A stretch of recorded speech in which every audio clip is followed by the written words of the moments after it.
वो आगाज जो आपने किया, वो बिगुल जो आपने बजाया है, संघर्ष का वो ऐलान जो आपने संसद के पटल पर किया, हमें इस संघर्ष को एक एक मोहल्ले, एक एक प्रांत, एक एक जिले, एक एक ब्लॉक, एक एक तहसील मुख्यालय तक लेकर जाना है। हम मोदी सरकार के विरोध में नीता जी और हम सब आज महिलाओं की आवाज उठाने के लिए इसलिए नहीं खड़े क्योंकि हम एक भिन्न राजनीतिक दल से, बल्कि आज मोदी सरकार का सबसे बड़ा कोई निशाना, मोदी सरकार में उत्पीड़न का सबसे बड़ा कोई शिकार है, कोई वर्ग जिसको दबाया और कुचला गया, तो वो जाति और धर्म से उठकर, वो इलाकावाद से और क्षेत्रवाद से उठकर इस देश की बेटियां और इस देश की महिलाएं, नीता जी आपको याद होगा, मैं और आप अनेकों बार आए, ये वही जगह है जहां बृजभूषण सिंह की सताई हुई। इसी जगह पर हमारी पहलवान बेटियां महीनों तक तड़पती रही। बृजभूषण सिंह, जिसको आदित्यनाथ और नरेंद्र मोदी जी का आशीर्वाद प्राप्त है, जो भारतीय जनता पार्टी का सांसद है, जिस बृजभूषण सिंह ने हमारी महिला पहलवानों का शोषण किया, शारीरिक उत्पीड़न किया, मानसिक यातनाएं दी, इस बात का खुला सबूत था। ये बात बिल्कुल साफ थी। इसी बैरियर के उस पार वो बेटियां यहां कराती रही संसद भवन के सामने, परंतु प्रधानमंत्री नरेंद्र मोदी जी का मन नहीं पसीजा। हमारे गृह मंत्री अमित शाह जी ने दिल्ली पुलिस के ये साथी, जिनकी भी वो बहनें और बेटियां हैं, इनको हुक्म देकर उन बेटियों को सड़कों पर घिसटवाया और पिटवाया, न्याय नहीं दिया। बृजभूषण सिंह को पार्टी से निकाला नहीं। वो लोग जो बलात्कारी हैं, वो लोग जो बेटियों का शोषण करते हैं, वो लोग जो महिलाओं के साथ अनाचार और अत्याचार करते हैं, वो लोग जो भाजपा के सिंबल पर संसद की शहतीर पर बैठे हैं, उनको दुर्भाग्य से देश के प्रधानमंत्री और देश के गृह मंत्री संरक्षण देते हैं। उन सारी बेटियों को घसीट घसीट कर तड़पते हुए, बिलबिलाते हुए जेल की सलाखों के पीछे भेज दिया। आज तक उन पहलवान बेटियों को न्याय नहीं मिला। जब पूरे देश से आवाज उठी, जब नीता जी और हमारी महिला कांग्रेस के साथियों ने उन महिला पहलवानों की आवाज उठाई, जब प्रियंका गांधी जी उनको सुबह सुबह मिलने आई चुनाव छोड़कर, जब राहुल गांधी जी ने उनकी आवाज का आगाज किया, तो एक झूठी कमेटी का गठन कर दिया गया और आज तक उस कमेटी की रिपोर्ट का क्या हुआ किसी को मालूम नहीं। बृजभूषण सिंह आज भी उन बेटियों की अस्मत को ललकारता है, वो भारत मां की अस्मत को ललकारते हैं। साथियों, ये वो लोग हैं, महिला कांग्रेस की नेत्रियों, महिला कांग्रेस के कार्यकर्ताओं, मेरी बहनों, ये वो लोग हैं जो एक दलित की बेटी को बलात्कार कर उत्तर प्रदेश में रातों रात बगैर संस्कार के जला देते हैं। और जब राहुल जी, प्रियंका जी जाना चाहते हैं उत्तर प्रदेश के उस गांव में, उस दलित बेटी के पिता के और मां के आंसू पहुंचने के लिए, नीता जी उनके साथ थी। मुझे नहीं पता जम्मू कश्मीर लद्दाख को मैं क्या कहूं,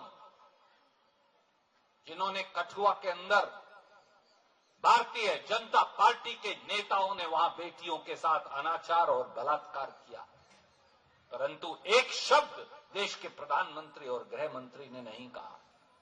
आज भी उठाकर देख लीजिए, जहां जहां भारतीय जनता पार्टी का शासन है, समेत देश की राजधानी दिल्ली के, मेरी बहनों, सबसे ज्यादा बलात्कार, अत्याचार, अनाचार, उनकी घटनाएं वहां वहां होती हैं जहां जहां भारतीय जनता पार्टी है। वो मध्य प्रदेश हो, वो गुजरात हो, वो दिल्ली हो, वो उत्तर प्रदेश हो, वो हरियाणा हो, जहां जहां भारतीय जनता पार्टी है वहां वहां बेटियों पर अत्याचार और अनाचार है।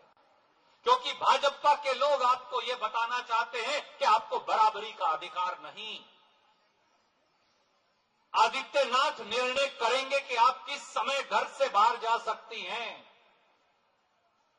आप किस प्रकार के वस्त्र पहनेंगी, इसका निर्णय भी हमारी बेटियों की जगह भारतीय जनता पार्टी के नेता करना चाहते हैं। वो ये निर्णय भी करना चाहते हैं कि कौन सी महिला सलवार कमीज पहन सकती है, कौन साड़ी पहन सकती है, कौन पैंट शर्ट पहन सकती है, कौन कोई और कपड़ा पहन सकती है अपनी मर्जी का। क्योंकि उनका मानना, भारतीय जनता पार्टी के लोग जिनकी मानसिकता ही 17वीं सदी की है, माफ कीजिए, वो दलित आदिवासी से भी ज्यादा अगर किसी से नफरत करते हैं तो वो महिला की बराबरी से नफरत करते हैं।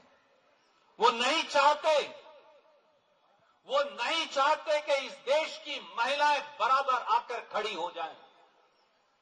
वो नहीं चाहते कि इस देश की महिलाएं अपना अधिकार मांग सके, मुंह खोलकर अपनी बात कह सके और कह सके हम पुरुषों से कम नहीं, हम उनसे अगली लाइन में खड़ी होंगी जाकर। वो नहीं चाहते। और जब उनकी पोल खुल रही थी, जब उनकी पोल खुलने लगी तो एक झुंझुना लेकर आए और उस झुंझुने का इस्तेमाल पूरे देश में किया। महिला आरक्षण का कानून कोई लेकर आया था तो कांग्रेस पार्टी और सोनिया गांधी जी लेकर आई थी, जो राज्यसभा में कांग्रेस के शासन में हमने पारित करवाया था। यही लोग हैं जिन्होंने लोकसभा में उसे पारित नहीं होने दिया था। अब जो महिला आरक्षण का कानून है, वो मेरी बहनों एक खिलौना हाथ में दे दिया और कहा कि मेरी जय जयकार करो। ये वो लोग हैं जो आपके राहुल गांधी जी ने सही कहा चुनौती देते हुए, नरेंद्र मोदी जी, अगर आप सच्चे हैं, अगर आप महिलाओं को अख्तियार देना चाहते हैं तो फिर ये आरक्षण कल से लागू करो। हम अपनी सीट छोड़ने को तैयार हैं, कांग्रेस की सीट भी जाएंगी, हम छोड़ने को तैयार हैं। हम महिलाओं को 33% आरक्षण आज से देने को तैयार हैं। सारी विधानसभा और लोकसभा में लागू कर दीजिए, जिस आदमी की सीट जाएगी तो जाए, हमें ऐतराज नहीं।